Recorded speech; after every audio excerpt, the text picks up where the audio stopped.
অনেকে বলে না যে আমি বিয়ে করতে চাইনি, আমি ফ্যামিলির চাপে পড়ে করেছি, আমি তোমাকে ভালোবাসি, হঠাৎ দেখতে এসে আমার বিয়ে হয়ে গেছে, বিশ্বাস করো আমি তোমাকে ছেড়ে যেতাম না। এই কথাটা অনেক মেয়েরা বলে। আবার দেখা যায় যে ওই মেয়েটা বিয়ে হওয়ার পরে 1-1.5 বছরও সংসারটা টিকে না, ডিভোর্স হয়ে যায়। কেন হয়ে যায়? মেয়েটা কি খারাপ ছিল? না মেয়েটা খারাপ ছিল না। তাহলে কেন হয়েছে? হতে পারে এরকম যে মেয়ের বাবা মা অনেক টাকা পয়সা দেখছে, যে ছেলের টাকা পয়সা আছে, ছেলের ফ্যামিলি ভালো, এটা ভালো ওইটা ভালো, এটা ওইটা দেখিয়ে যখন একটা মেয়েকে বুঝাইছে যে দেখো জীবনে সুখী হইতে গেলে টাকা পয়সা লাগে, ভালোবাসা আবেগ অনুভূতি এগুলো আসলে কোনো কাজে আসে না।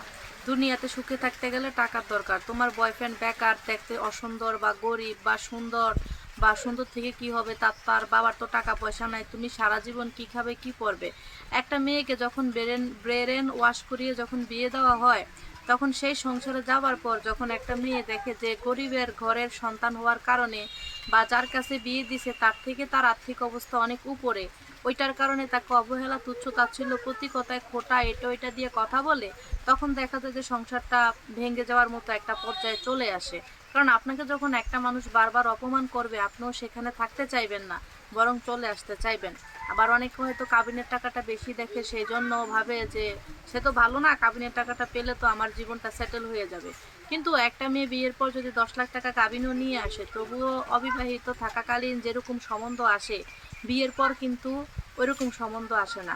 একটা বিয়ে হয়ে গেলে ওইরকম সম্বন্ধ আসে না, কারণ সবাই ভাবে যে ডিভোর্সি মেয়ে ভালো হয় না, ভালো হলে তাকে ছেড়ে দিত না, বা অনেকে অনেক কিছু ফিল করে। কারণ সব ডিভোর্সি মেয়ে খারাপ না, কিছু মেয়ে অন্যায় ছাড়াও ডিভোর্স নেয়, আবার কিছু মেয়ে আছে নিজের দোষেও হয়।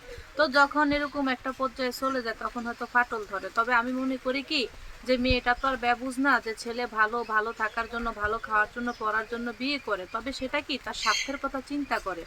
যদি তার মনে সঠিক ভালোবাসা থাকতো, যদি তার মনের মানুষের প্রতি সঠিক আক্ষেপ থাকতো, তাহলে সে কখনোই ছেড়ে যেত না অন্য কারো কাছে।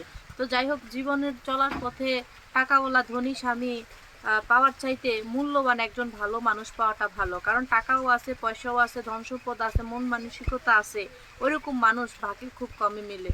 তবে গরিব হলেও সুখে শান্তিতে থাকা যাবে, জীবনে এমন একটা মানুষ চয়েস করা ভালো। ভালোবাসার মানুষের সাথে সম্পর্ক করার আগে যদি আপনি দেখেন তার দারিদ্রতা, তার বেকারত্ব, তার অসহায়ত্ব, তার সব কিছু মেনে নিয়ে যদি আপনি তাকে ভালোবাসতে পারেন, তাহলে তার সাথে ভালোবাসার সম্পর্কে জড়াবেন। তার ইমোশনাল বা আবেগিক কথা দেখে আপনি যখন তার প্রতি দুর্বল হয়ে কিছুদিনের জন্য সম্পর্ক করবেন, আপনি তাকে ছেড়ে যাওয়ার পর সে অনেকটা ভেঙে পড়বে। আর এই ভেঙে পড়াটা তার জীবনের অনেক ক্ষতির দিকে যাবে। একটা ছেলে যখন রিলেশনে না যায় তখন সে সুস্থ ভালো সব দিক দিয়ে থাকে, যখন রিলেশন থেকে বেরিয়ে আসে তখন না খাইয়া না দেয়া চেহারাও নষ্ট হয়, ব্রেনেরও সমস্যা হয়, কারণ অতিরিক্ত চিন্তা করলে মস্তিষ্কের প্রবলেম হয়।